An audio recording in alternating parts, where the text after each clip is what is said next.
Le Togo, une référence en matière de promotion du genre. Le pays occupe la première place en Afrique et 19e rang dans le rapport Femmes, entrepreneuriat et le droit du groupe de la Banque mondiale. Nous parlerons de ce rapport et surtout des actions menées par le chef de l'État pour promouvoir la femme.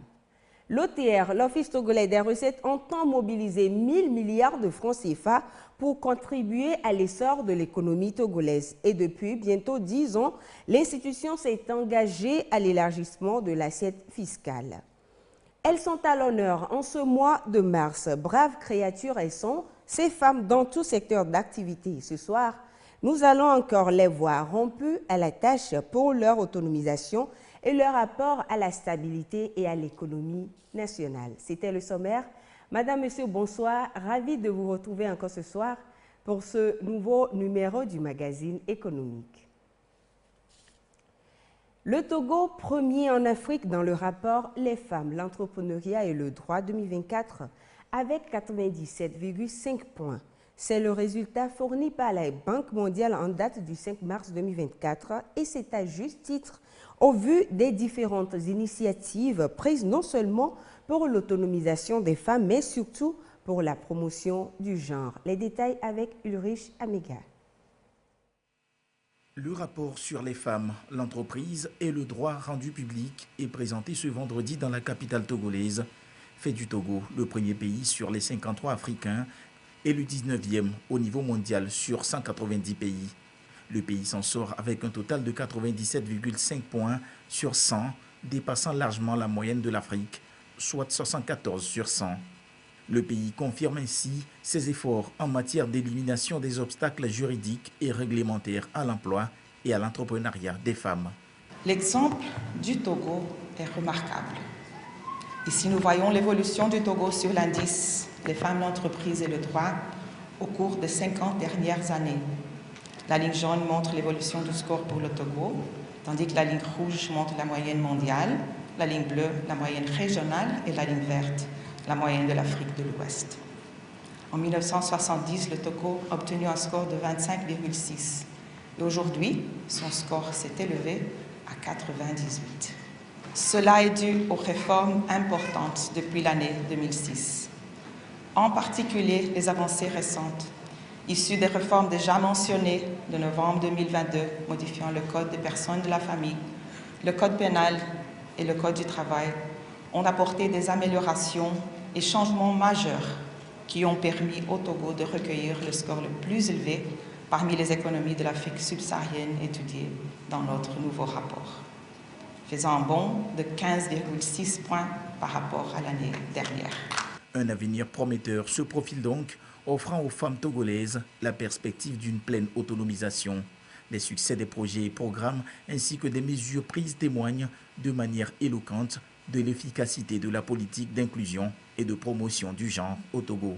Année après année, le Togo s'affirme comme un pays réformateur dans le bon sens du terme, c'est-à-dire un pays qui prend à la fois les textes et les initiatives et des actions concrètes pour accorder à la femme toute la place qu'elle mérite dans la société et dans l'économie. Nous en avons encore eu une preuve éloquente lorsque nous avons entendu des témoignages de femmes, témoignages qui sortent de politiques publiques que le Togo a mises en place, mais également de programmes de développement. Et donc nous saluons les efforts du gouvernement togolais, nous saluons le leadership du président de la République du Togo et nous voyons véritablement que le Togo peut être véritablement ce pays qui peut amener toute l'Afrique vers le haut. Cette politique audacieuse qui s'affirme avec vigueur place la femme au cœur de la transformation économique du pays. La ministre, secrétaire générale de la présidence de la République, Sandra Ablamba Johnson, réaffirme l'engagement du Togo à poursuivre dans la dynamique afin de relever les défis liés à l'égalité genre. Il vous en souvient, chers participants, que déjà en décembre 2012, lors de son discours devant le corps diplomatique, le président de la République a déclaré l'instauration de la parité homme-femme dans la présentation des candidatures à des postes électifs. Aussi faut-il préciser que le code électoral togolais, dans sa nouvelle version, consacre une fois encore la parité homme-femme sur les listes électorales et réduit de moitié le montant de la caution aux élections pour les candidats de sexe féminin. Autre facteur matérialisant cette volonté politique, Monsieur le Vice-président, le renforcement du cadre juridique avec l'adoption de plusieurs lois, décrets et arrêtés, entre autres la modification de la loi portant code des personnes et de la famille qui reconnaît la femme comme chef de ménage, la possibilité offerte aux femmes de disposer des comptes bancaires, la loi portant code foncier et domanial qui garantit l'accès à la propriété foncière aux femmes au même titre que les hommes, la loi portant nouveau code pénal qui intègre la répression des discriminations et des violences à l'égard des femmes et des filles, la modification de la loi portant code de sécurité sociale et la modification de la loi portant code du travail, le paiement de 50% du salaire pendant les congés de maternité. Pour réussir ce pari, le Togo a rejoint le projet régional pour l'autonomisation des femmes et le dividende démographique en Afrique subsaharienne, Souhaite Plus. Il s'agit d'un projet régional de 365 millions de dollars qui regroupe 12 pays de la sous-région pour améliorer l'accès des adolescentes et jeunes femmes à l'éducation, aux services de santé reproductive et aux opportunités économiques, tout en agissant sur les normes sociales et en renforçant les capacités institutionnelles en faveur de l'égalité des sexes. Au Togo, le financement du Souhaite Plus est de 62,6 millions de dollars, soit plus de 37 milliards de francs CFA. Il devrait bénéficier directement à plus de 105 000 filles vulnérables, notamment dans les régions des savanes, de la Kara et des plateaux, qui sont plus susceptibles de subir des mariages ou grossesses précoces, d'être victimes de violences sexuelles et sexistes ou d'abandonner prématurément leurs études. L'Office togolais des recettes OTR veut continuer à mobiliser des ressources financières pour contribuer à l'essor de l'économie togolaise. Et pour ce faire, l'OTR a fixé le cap de 1000 milliards de francs CFA à atteindre en 2024. Et c'est au cours de son premier séminaire d'orientation tenu à Lomé le vendredi dernier. Carmen Madier à Capo. La conférence interafricaine des marchés d'assurance SICARE célèbre la femme. Elle représente plus du tiers du personnel de l'institution. Pour l'année 2024, l'Office togolais des recettes OTR se donne pour objectif de mobiliser 1042 milliards de francs CFA pour les caisses de l'État, selon les projections de la loi de finances 2024. Un objectif ambitieux qui marque une hausse de 14% comparé aux 912 milliards de francs CFA d'objectifs assignés l'an dernier, dont près de 80% étaient récoltés à fin septembre 2023. Il s'agit donc pour elle de contribuer pour près de la moitié, 47,8% au budget 2024 de l'État togolais, qui s'établit à quelques 2000 milliards de francs CFA, environ 3 milliards de dollars. Nous nous sommes organisés à travers nos différentes stratégies, notamment le plan stratégique.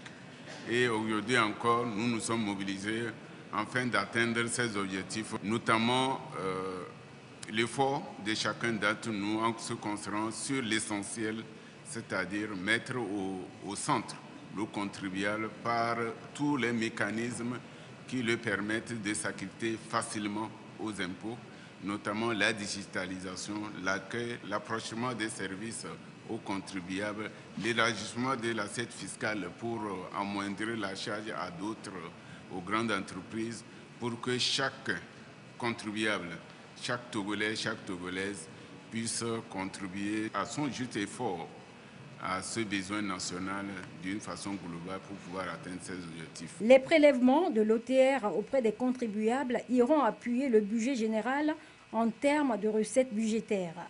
Ces prévisions de recettes fiscales représentent plus de 81% des recettes budgétaires qui sont attendues à 1279 milliards de francs CFA. Le reste étant complété par les recettes non fiscales, 62 milliards de francs CFA, des dons programmes attendus à près de 13 milliards et enfin des dons projets de partenaires extérieurs pour une prévision de 162 milliards de francs CFA. Le reste du budget général de l'État sera renfloué par les ressources de trésorerie qui sont attendues à près de 896 milliards de francs CFA dont 67% seront financés via des émissions de titres publics, notamment sur le marché financier régional. L'État compte également réaliser des emprunts projets à hauteur de 140 milliards de francs CFA et d'autres emprunts pour 147 milliards de francs CFA. Aux recettes du budget général attendu, ainsi, à près de 2175 milliards de francs CFA, s'ajoutent enfin des recettes de comptes spéciaux du Trésor pour un peu plus de 4 milliards de francs CFA. Le leadership féminin salué une fois encore en ce mois de mars. La CICARE, de son côté, met les moyens pour promouvoir la femme et lui donner les mêmes chances égales qu'aux hommes. Nous retrouvons Carmen Madé à Capo. La Conférence interafricaine des marchés d'assurance CICARE célèbre la femme. Elle représente plus du tiers du personnel de l'institution et leur contribution au rayonnement de cette compagnie de réassurance de la zone CIMA n'est plus à démontrer. Aujourd'hui, la CICARE compte investir encore plus en leur faveur pour justement accélérer le rythme, comme le demande le thème de la Journée internationale de la femme édition 2024. Au niveau de la CICARE, nous avons mis tout un système, un dispositif pour encourager les femmes en interne. Et depuis quelques années, nous constatons cela. Et chaque fois, nous sommes en train de mettre tout ce qu'il faut, tout ce que nous sommes en train de faire pour les pousser à pouvoir aller de l'avant. Et nous sommes en train de nommer des femmes dans des hauts postes de responsabilité, des postes de direction, des postes de situation, des souscripteurs. Elles sont beaucoup en mission par le passé pour avoir une femme qui est régulièrement en mission, etc. Mais aujourd'hui, depuis les 3 années, nous avons nommé des femmes à des postes de responsabilité à l'étranger. Elles sont toujours en mission pour représenter notre compagnie internationale, pour discuter des affaires. Et donc, voilà, ça fait un talent. Et nous avons même mis un plan stratégique de développement. Nous avons mis en place aussi un profil de carrière pour qu'elles puissent avoir le courage de pouvoir être au devant de la scène. Le personnel de la CICARE a également été édifié sur la santé de la femme. Le personnel masculin est appelé à accompagner les femmes pour qu'elles soient des agents de changement tels que déclinés dans le plan stratégique de la CICARE. Nous restons toujours avec les femmes, braves créatures qui s'engagent pleinement dans leurs responsabilités. Qu'elles soient chefs d'entreprise, responsables ou encore femmes au foyer, elles participent à la stabilité de sa famille.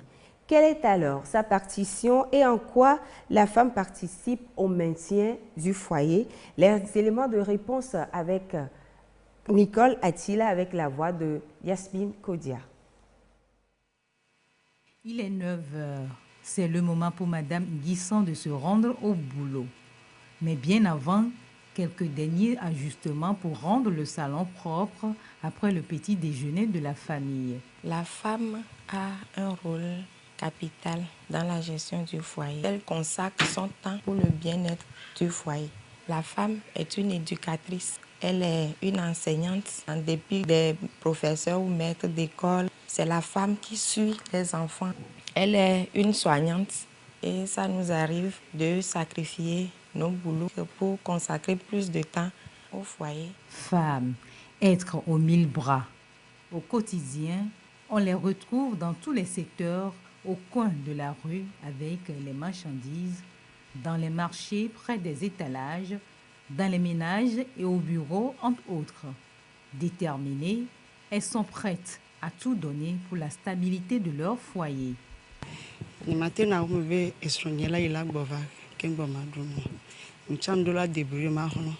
Alors que si bien sûr on y dort, mais n'aime pas prendre des vieux sous nous tout y en a sous fait. On tient même télé on les sandés, ma tête péré sur une tia tout sous fait donc. Les sur on y dort avec bois avec gamme les si on et dort même on a. Ndola la misa pia masano. Mais ma tête sort dans une couche sur une. Nya te fait n'y venir nyon ndola odo. So des vies mais ané non yo one. Kencha vasien mu mawaya. No so ya mle yowa.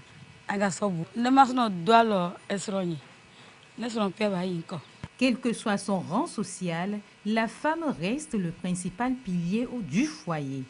Au Togo, nombreuses sont les actions qui sont faites en leur faveur pour leur indépendance financière, leur épanouissement.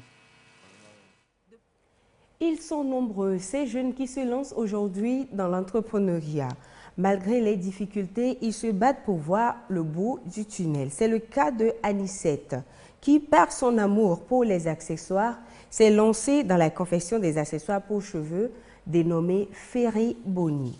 Ce soir, notre rubrique « Le temps de l'entrepreneur » nous amène chez Anicette pour nous faire découvrir ces nœuds féeriques confectionnés pour illuminer votre style. Suivez cela avec Marie-Reine Habitat et Karine Olanlo. Depuis 3 ans après sa formation en transport logistique et transit, le quotidien d'Anicette se résume à la fabrication de ses accessoires, des serre-têtes, des bandeaux, des nœuds ou encore des pinces-barrettes aux différents motifs et pour tous les goûts. Je suis autodidacte. J'ai toujours aimé les accessoires parce que j'aime les belles choses. Et j'avais de longs cheveux aussi, mais je n'aimais pas me tresser. Donc, du jour au lendemain, j'ai décidé d'essayer pour voir ce que ça allait donner. Donc non, je n'ai pas appris. Les belles choses que moi je voulais, ce n'était pas forcément en vente. Ou alors, si c'est en vente, soit c'était en plastique, c'est-à-dire importé, soit ce n'était pas mon goût. Donc, j'ai toujours aimé faire les choses par moi-même. Et c'est là que j'ai décidé d'essayer, voir ce que ça allait donner. Et donc, vu que moi, j'adore les accessoires, voilà, je me suis penchée vers les accessoires. Les accessoires Ferry Boni d'Anicette sont confectionnés à base des tissus artistiques. Et tenez-vous bien, tout est fait à la main. Quand je parcourais les foires, à la recherche par exemple de foulards en pagne, les finitions, ce n'était pas joli à regarder. C'est-à-dire que ce n'est pas fini correctement. Or, quand je le fais à la main, je sais que oui, c'est fini correctement. Que ce soit pour la couture, pour l'assemblage ou alors les toutes petites décorations, je fais vraiment tout à la main pour qu'il y ait ma touche personnelle. Or, quand je veux créer un accessoire, j'essaie d'imaginer un accessoire avec lequel le client ou bien la cliente sera à l'aise. Et c'est à partir de là maintenant que j'arrive à imaginer des modèles. Ce n'est pas tout type de tissu qui va avec les accessoires.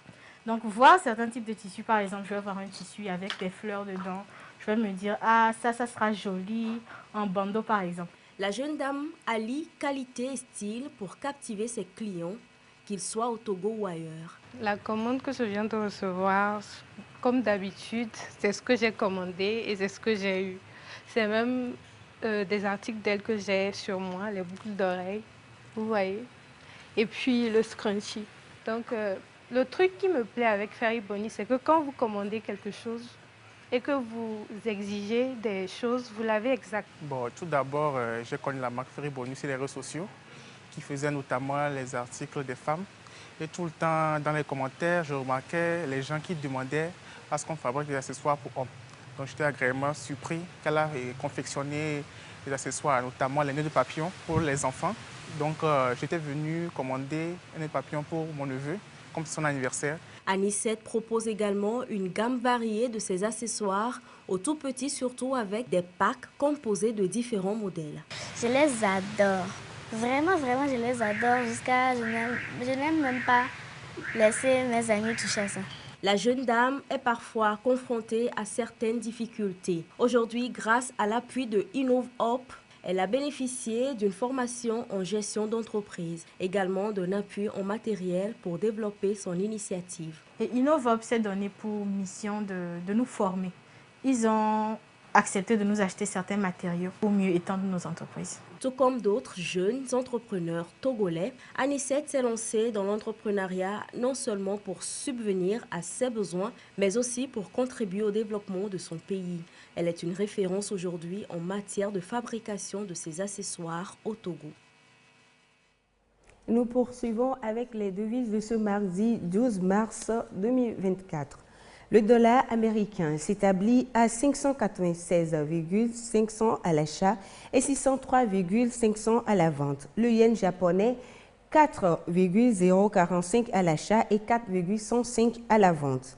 La livre sterling est de 764,75 à l'achat et 771,75 à la vente. Le franc suisse, 681,50 à l'achat et 687,50 à la vente. Le dollar canadien, 441,75 à l'achat et 82,75 à la vente. Quant au yuan chinois, il s'établit à 82,750 à l'achat et 84,500 à la vente. L'euro reste inchangé, 655,95 à l'achat comme à la vente. Et nous poursuivons avec la revue de la presse économique. Women Business and Law, lancé le 8 mars dernier par le groupe de la Banque mondiale au Togo, a principalement fait la une des journaux cette semaine. Sur la question Ecofinance écrit « Promotion de la femme, le Togo, premier pays réformateur en Afrique ». Le quotidien affirme que le rapport révèle que le Togo occupe la première place en Afrique sur 53 pays et la 19e au niveau mondial sur 190 pays avec un score global de 97,5 sur 100, dépassant largement la moyenne d'Afrique, soit 74 sur 100 pour ses efforts pour éliminer les obstacles juridiques et réglementaires à l'emploi, à l'entrepreneuriat des femmes. Le journal précise que le pays a enregistré des scores parfaits, 100 sur 100, dans presque tous les indicateurs mesurés, notamment la mobilité, le lieu de travail, le salaire, le mariage, l'entrepreneuriat, les actifs et la pension, avant de conclure que cette performance qui indique l'absence de discrimination légale dans ces domaines fait du Togo le premier pays africain réformateur en matière d'égalité des sexes.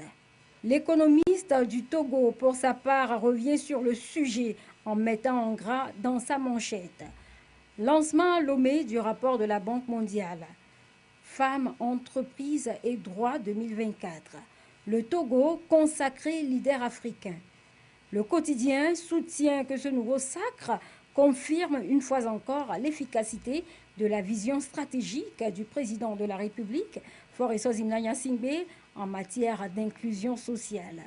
Le président de la République a fait de l'inclusion sa priorité, comme le précise si bien l'axe 1 de la feuille de route gouvernementale à Togo 2025, consacré au renforcement de l'inclusion sociale, économique et financière et à l'harmonie sociale. Économie et développement, de son côté, s'est plutôt penché sur les relations commerciales entre Lomé et Niamey. L'hebdomadaire titre « Les Nigériens, la première nationalité des établissements d'affaires créés par des étrangers au Togo en 2022 et 2023 ». Le journal poursuit dans les détails que selon le Centre de formalité des entreprises CFE du Togo, 2622 des 15 654 nouvelles entreprises créées en 2023 sont des initiatives des étrangers. Les Nigériens, Béninois et Nigérians, Maliens et Indiens portent à eux seuls 63% de la part des firmes créées par les étrangers. Les Nigériens, comme en 2022, sont à la première place avec 486 entreprises lancées en 2023 contre 402 en 2022, soit plus de 18% du total des établissements d'affaires créés par des étrangers. Le pays sahélien est suivi en deuxième position par le Bénin, dont les ressortissants au Togo ont formalisé 415 structures d'affaires. Nous savons déjà ce que c'est que la dette publique et le budget. Quelle est alors la différence entre les deux? Les éléments de réponse avec notre expert, et c'est dans la rubrique « Le mot de la semaine ». Le lancement du rapport Women Business and Law. Lorsque nous parlons de dette, surtout la dette publique, c'est lié au budget. Vous allez voir que l'un des principes budgétaires, c'est que quoi? Il doit avoir l'égalité entre les ressources et les emplois. Les budgets, depuis quelques décennies, c'est-à-dire que les budgets des États sont toujours déficitaires. Donc ce déficit-là, lorsque ça s'accumule sur plusieurs périodes, sur plusieurs années, c'est ça qui constitue la dette, par exemple. Ça veut dire qu'on ne peut pas parler de budget sans parler de dette publique. Et les deux sont liés parce que c'est les déficits budgétaires qui entraînent les dettes publiques. Ainsi se referme ce magazine consacré à l'actualité économique. Merci d'avoir été des nôtres. Bonsoir chez vous. À la prochaine.